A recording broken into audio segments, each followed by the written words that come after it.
ngeen ànd ak ministre des sports ak fédération lu ngeen teg seen bët dinaa fexe ak sama gouvernement ba ñu jox leen moyen ngeen matal ko. Monsieur le président yónni guddi ku am fit boo yónni guddi yónnil ko am fit boo yónni di jëli yónnil ko am lu mu jëlee. C'est pourquoi aujourd'hui nos oreilles sont à vous pour vous écouter, dire au nom du peuple ce que vous avez à dire.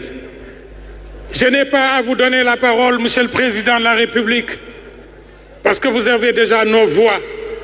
Et quand vous avez les voix de votre peuple, nul dans ce peuple ne vous donne la parole.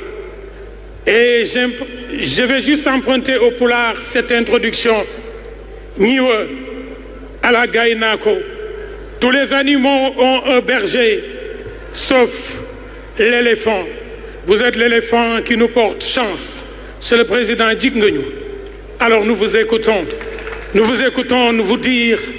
dire juste ce que nous allons vous dire par nos applaudissements. Merci d'accueillir Son Excellence, Monsieur le Président de la République, Bassirou Diomaye Diakhar Faye.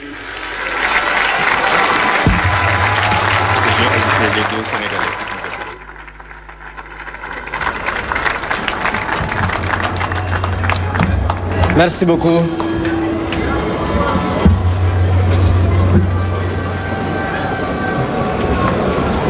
Monsieur le Président de l'Assemblée nationale, Monsieur le Premier ministre,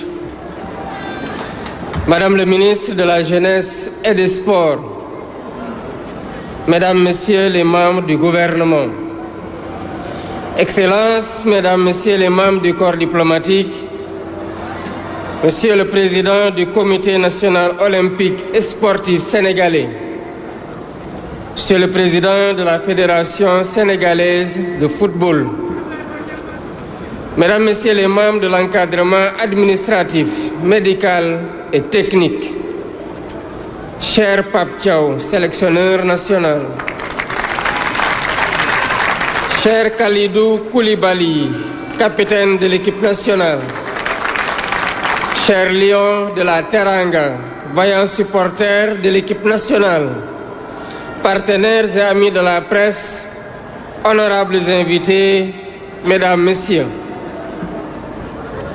Il y a un peu plus d'un mois, le 17 décembre 2025, je procédais au nom du peuple sénégalais à la remise officielle du drapeau national à nos vaillants lions en partance pour la CAN 2025 au Maroc.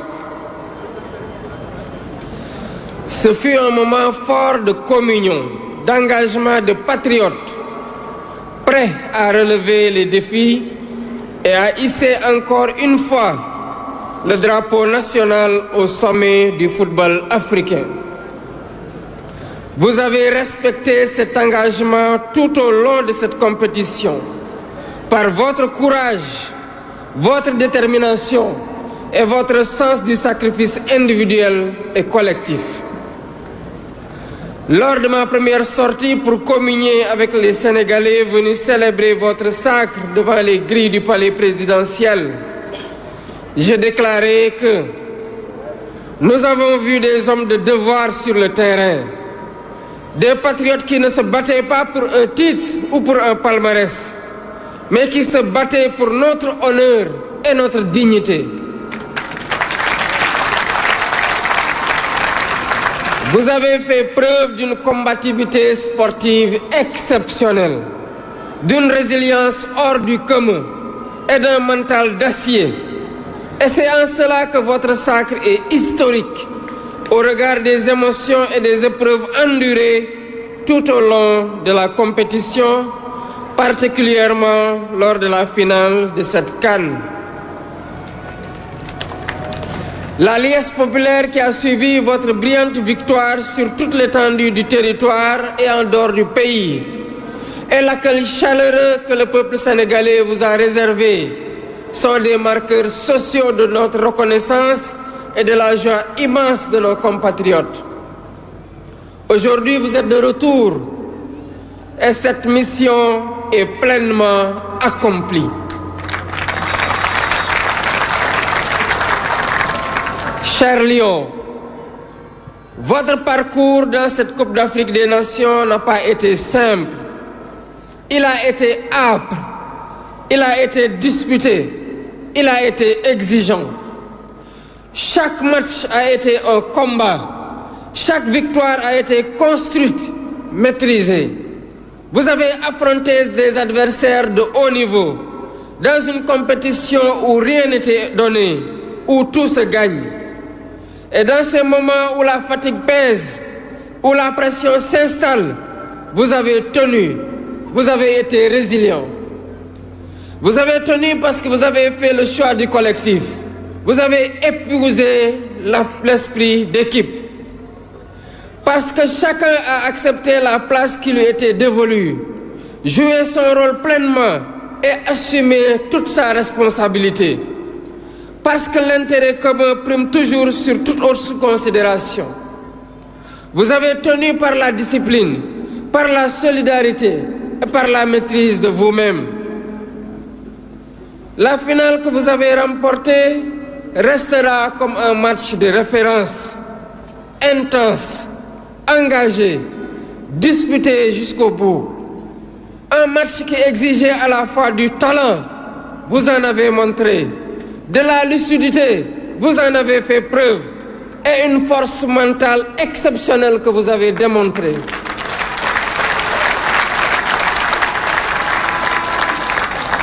Vous avez répondu présent, avec sérieux, avec courage et avec caractère. Au coup de sifflet final, le Sénégal a explosé de joie. Une joie immense, profonde, partagée.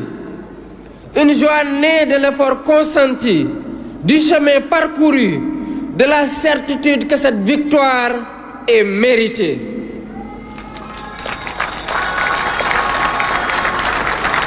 Cette joie a dépassé nos frontières. Des Sénégalais d'ici, mais aussi de la diaspora, ont vibré, ont souffert et ont espéré avec vous. Ils ont exulté ensemble, dans nos villes, dans les capitales africaines, en Europe, en Amérique, en Asie, partout où bat un cœur sénégalais.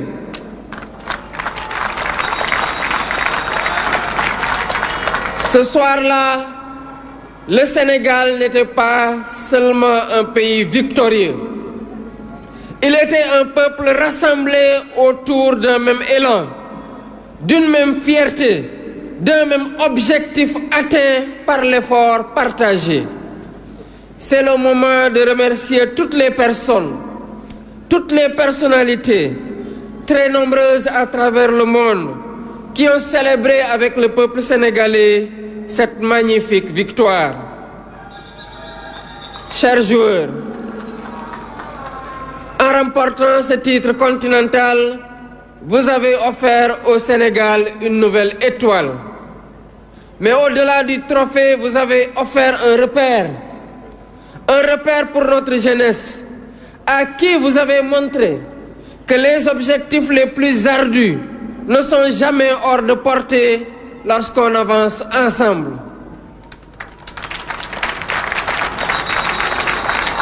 Un repère pour notre nation qui voit dans votre parcours la preuve que la rigueur, la constance, l'unité transforment l'ambition en réussite.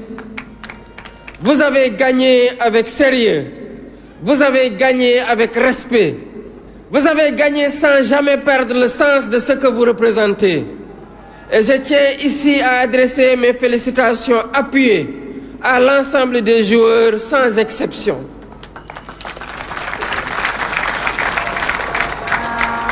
Chacun de vous à sa place a contribué à cette victoire.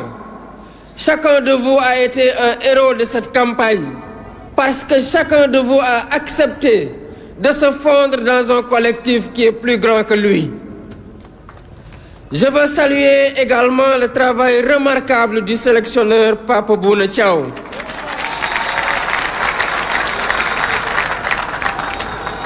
Par votre calme, votre rigueur et votre intelligence tactique, vous avez su conduire ce groupe avec justesse, en respectant son identité et en tirant le meilleur de chaque joueur.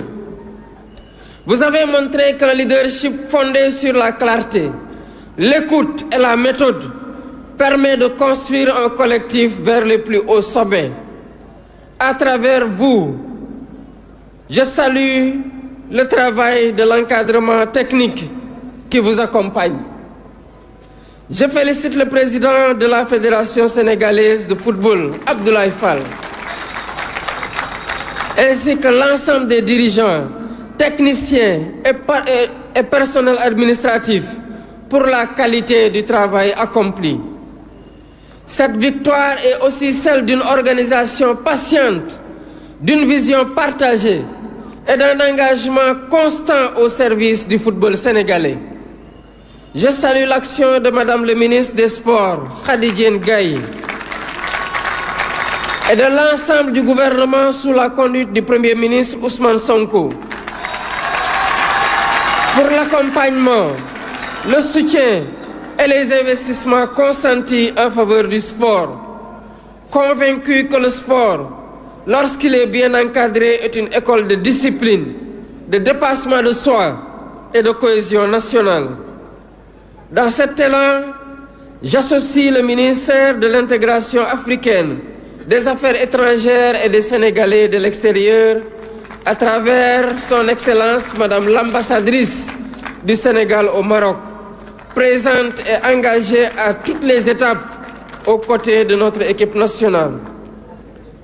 Je n'oublie pas nos supporters, ces femmes, ces hommes, ici et ailleurs, qui n'ont jamais cessé d'y croire. Par votre ferveur, vos prières, votre fidélité et votre passion, vous avez accompagné l'équipe à chaque étape et vous lui avez donné dans les moments les plus décisifs cette force supplémentaire irrésistible.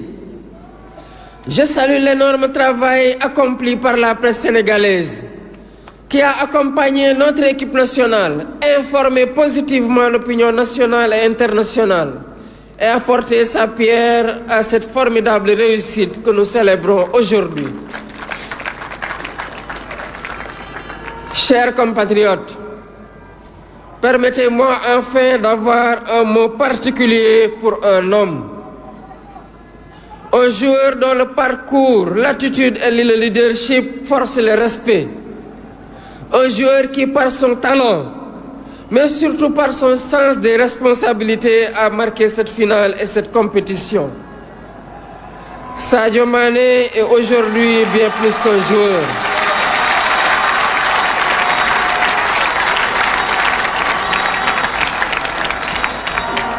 Il est entré par son œuvre, sa constance et son exemplarité dans le cercle fermé des légendes du football national et africain. Dans cette finale, vous avez montré ce que signifie être un leader, voir juste, décider au bon moment, entraîner les autres, rester lucide quand la pression est maximale. Au nom de la nation sénégalaise, je vous rends un hommage appuyé et à travers vous, aux autres cadres de l'équipe et à l'ensemble de la tanière. Avant de conclure, c'est le lieu de féliciter le peuple ami et frère du royaume chérifien pour les efforts immenses déployés lors de l'organisation de cette CAN. Je félicite l'équipe nationale marocaine pour son parcours remarquable. Au nom du peuple sénégalais, j'exprime notre gratitude à Sa Majesté le roi Mohamed VI ainsi qu'au peuple marocain frère pour l'accueil, l'hospitalité et l'attention réservée à notre délégation et à l'ensemble des équipes engagées. Chères équipes, chers lions, vous avez honoré le drapeau qui vous a été confié. Vous avez honoré le Sénégal. Vous avez montré par l'exemple que lorsque les Sénégalais avancent ensemble dans la discipline et dans la confiance, aucun défi n'est hors de portée. Vous avez écrit une page majeure dans notre histoire sportive et cette page restera. Au nom de la République, au nom de l'État, au nom du peuple sénégalais, je vous adresse notre gratitude et nos félicitations. Vaillant Djambar, cher Gaïndé, merci pour cette deuxième étoile sur le maillot national.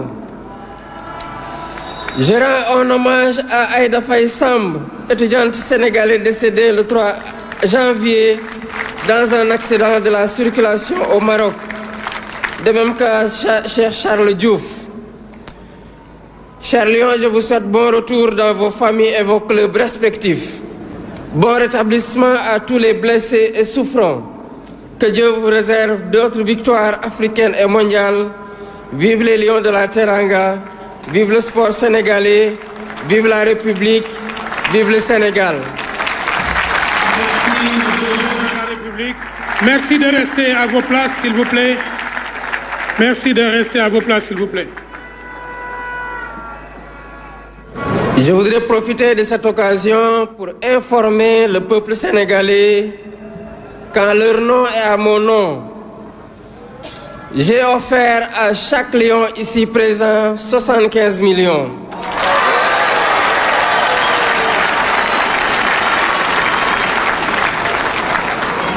Et 1500 mètres carrés sur la petite côte.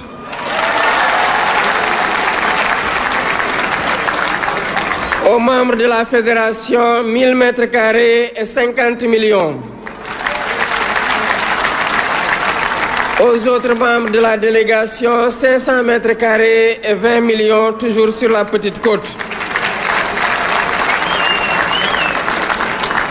Au ministère des Sports, 305 millions pour des primes pour l'ensemble des agents du ministère et des terrains aux membres de la délégation ministérielle qui a accompagné l'équipe au Maroc.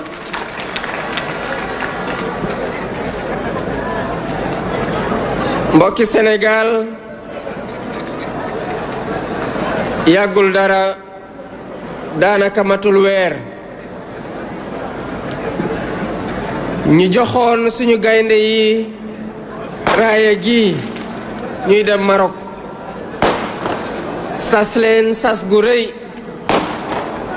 wax leen ne fii ngeen di dem ñu ngi xaar ngeen yëkkati raaya réew mi waaye ñu ngi xaar ngeen teewal ñu taxawaay goo xam ne dañ ciy jaar nawe Sénégal respecté leen. taxawaay googu ñu doon xaar ci yéen matal ngeen ko ci seen njàmbaarte ci biir terrain gi ci seen yar ci biir terrain gi waaye tamit ci bitik terrain gi. bi ma génnee fekk na gañe ngeen sénégalais yi ñëw fii di féetoog ñun dama wax ne ñi ma doon gis ñuy xeex ci biir terrain bi di football weesu na rek ñi doon liggéey di football ngir gañe waaye ñu doon liggéey ngir défendre suñu honneur ñi doon xeex ngir défendre suñu dignité te matal ngeen ko. mbégte gi wane lii nga xamante ne mooy seen ndam ak li leen sénégalais yi won tey ak bi ngeen egsee biir Sénégal ba tey day wane njukkal gi leen askanu Sénégal amel yéen ñëpp. xam nañu ne fi ngeen jaar ci ba gañe yombul woon ndam lu ne ci xeex ngeen ko amee ci fula gu mat sëkk ak ci taxawaay gu dëgër ngeen ko amee ci biir terrain bi. daje ngeen ak équipe yu xarañ daan leen gis ngeen jafe-jafe yu nekk ngeen teggi leen waaye tamit am ngeen taxawaay guy wane ne bi ngeen di dem ci esprit d'équipe maanaam da ngeen booloo ànd di jogandoo di daanandoo di jogandoo di dóorandoo di xàcceendoo di dóorandoo. final bii ngeen gañe nag dafay wane ne que match bii ngeen di liggéey gën na leen wan li ngeen mën a am fépp fu ngeen dem ci biir àdduna fépp fu ngeen mën a dem di xeex fépp fu ngeen mën a dem di football. Sénégal dina nekk seen gannaaw ni mu gënee nekk ni mu yàggee nekk seen gannaaw di leen jàppale. mbégte ngi ngeen jox sénégalais yi weesu na Sénégal yi nekk ci biir Sénégal kese waaye fu sénégalais yi nekk ci bitim réew bokk nag sénégalais yi nekk fii ànd ak yéen booloo bokk mbégte googu. démb ci guddi du Sénégal rekk moo nekkoon waaye Sénégal guy gañe moo taxawaat, Sénégal gu taxaw ci yoonu ndam, ab askan gu booloo am benn jëmukaay, am benn gis-gis, am benn objectif boo xam ne bu ñu booloo xàcceendoo doorandoo dañ koy yëkkati te dara duñu mën a të. moo tax ma bëgg a njukkal ñépp ñi nga xamante ne ñëw nañu teew ci bés bi di sénégalais yépp fépp fu ñu mën a bokk ñëw nañu wane ne tey gi Sénégal moo fi taxaw.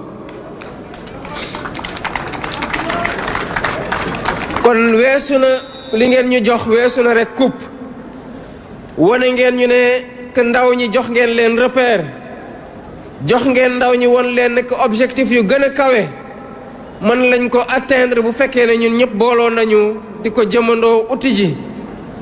waaye jox ngeen askan wi repère ne bu ñu booloo tamit ci jàmm, ci jàmmoo, ci liggéey amul lenn loo xamante ne mënuñu ko jëmalee suñu réew mi. kon am ngeen ndam wane ko ci sérieux, am ngeen ndam wane ko ci respect bi ngeen jox seen adversaires yi te ñu delloo leen ko. ñuy féliciter ñépp ñi nga xamante ne ñu ngi woon ci biir terrain bi ak ci biti terrain bi. ku nekk ci yéen ci place bu mu nekkoon am na lu mu contribuer ci victoire bii ngeen andi. waaye ma bëgg a beral loxo kii di Pape Bouna Thiaw di sélectionneur national,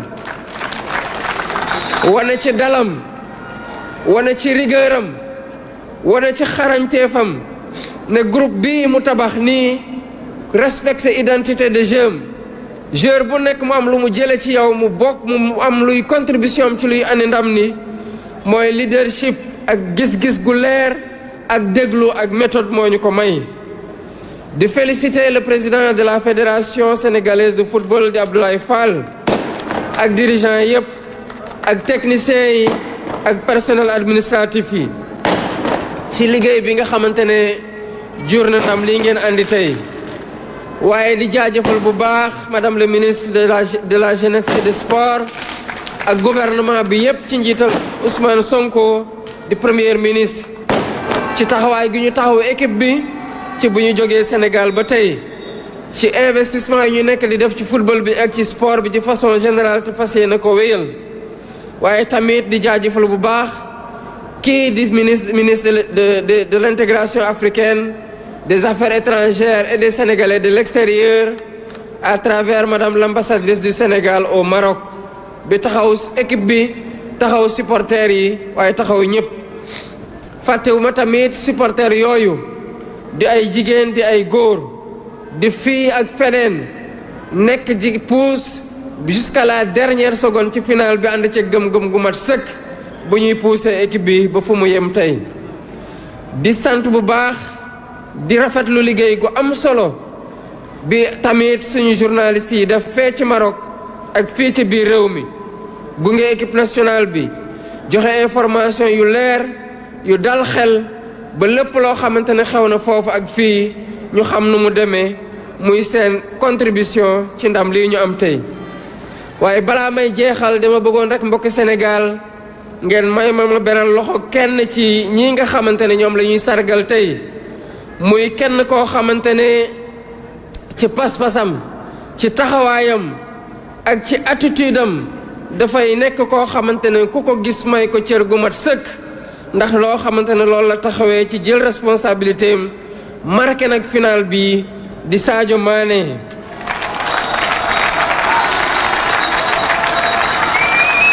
bu mu ñëwee ci équipe nationale bu tey wane na exemplarité wane na constance buy jax mu nekk ci ñoo xamante ne gën nañu leen ràññee ci football ci histoire taarixu Sénégal fii waaye ci Afrique ak ci àdduna bi yépp. wane na lan mooy nekk leader mooy gis-gis gu leer mooy jël décision gu leer mooy yóbbaale nit ñi ci foo xamante ne foofu mooy entraîner ci parcours boo xam ne mooy jur ndam li. kon ci turu Sénégal ci turu askan wi ak sama tur ñu ngi koy njukkal di njukkal groupe bi yépp waaye tamit yeneen cadre équipe yi di Kalidou Koulibaly di Idrissa Gana Gueye waaye tamit di Edouard Mendy ak yeneen cadre yi nekk ci équipe bi yëpp. balaa may jeexal dama bëgg tamit beral loxo ñi nga xamante ne ñoo doon organiser Coupe d'Afrique des Nations bi muy waa Maroc. nu ñu dalalee équipe nationale du Sénégal ak supporters yi rafet na ndax teeru nañu leen teral nañu leen yàgg nañoo ñaanal ñu dajeek yéen waaye daje na ko yéen yàlla dogal na lu mu dogal xam naa ne nangu ngeen ko te loolu rek lañu leen mën a njukkalee. kon ci turu Sénégal maa ngi jaajëfal bu baax Sa Majesté le roi Mohammed VI ak askanu Maroc bi yépp ci seen teertu gi ak ci ni ñu taxawoo suñu équipe nationale bi. di wax gaynde yi taarix bii ngeen bind andil ñu ñaareelu bidéew ci suñu maillot bi luy des la ci taarixu football ci fii Sénégal ak ci feneen.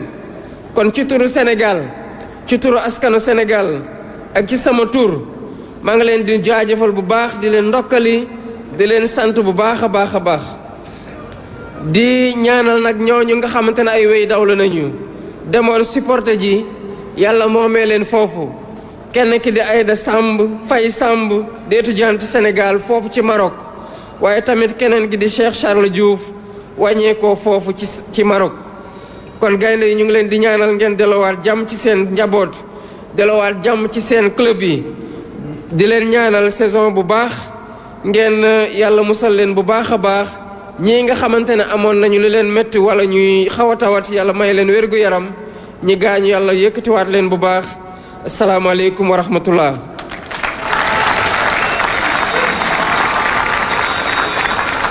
di wax nag ci turu askanu Sénégal ngir ndokkale gaynde yi jox nañu leen lu mat 3 milliards 500 ci ay ndàmpaay yoo xamante ne dañu leen ko neexale te bokkul prime yi nga xamante ne fédération bi dina leen ko amel. waaye jox nañu leen tamit lu mat ni 68 mètres carrés kon joueur bu nekk dina am terrain 1500 mètres carrés au niveau de la Somone de Pointe Sarène ci Petite Côte bi waaye di nga am tamit 75 millions de francs CFA. naka sa noonu ñi nekk ci fédération bi nara am 1000 mètres carrés ak 50 millions ba ci noonu ñeneen ñi am 500 mètres carrés ak 20 millions. ak waa ministère de la jeunesse et des sports yépp ñi ci agent yi ñu boole leen prime exceptionnelle de 305 millions de francs CFA ak yi terrain ci ñi nekkoon ci délégation bi asalaamaaleykum wa rahmatulahi taala wa barakaatu. mu ngi noonu kon président de la république ci discours bi am solo bi nga xamante ni moom moo tënk cérémonie bi discours boo xamante ni sargal na ci Lions yi. wax leen rek ne Sénégal bég na kontaan na à travers sa voix donc mu remercier leen féliciter leen waaye tamit indi neexal bu am solo Aboubacry. effectivement lii nag nekkoon li ñu doon xaar ginnaaw jaloore bi nga xam ni moom la suñu équipe nationale amal fële ca Rabat maanaam indiwaat ñaareelu vidéo bi nga xam ni moom la Sénégal doon xaar. njiit réew mi dajale fi askan wi dajale fi Sénégal ñëpp booloo doon benn ngir sargal gaynde yi mu honoré leen ak décoration yi nga xam ni ci ordre national des Lions ba pare nag tegal leen ci yóbbal boo xam ni macha allah ci kaw ci kanam rek footballu Sénégal. voilà mu nekkoon kon cérémonie bi réew mi jagleloon Lions yi gannaaw ba ñu amee victoire bu am solo boobu ci Coupe d'Afrique des Nations. ce suba ba léegi RTS ànd ci ak yéen ak l'ensemble des équipes qui sont mobilisées les équipes techniques comme les équipes de la rédaction topp ci boobu ba léegi ngir rek ngeen bañ a rater dara ci li nga xamante ni moom moo di bés bi mag bi tey Sénégal jagleeloon ko Lions yi nga xam ni ñoo demoon wuti ndam li indi ko njiitu réew mi ni mu ko waxee sargal leen waaye tamit delloo leen njukkal indi leen neexal boo xamante ni méngoo na ak li nga xamante ni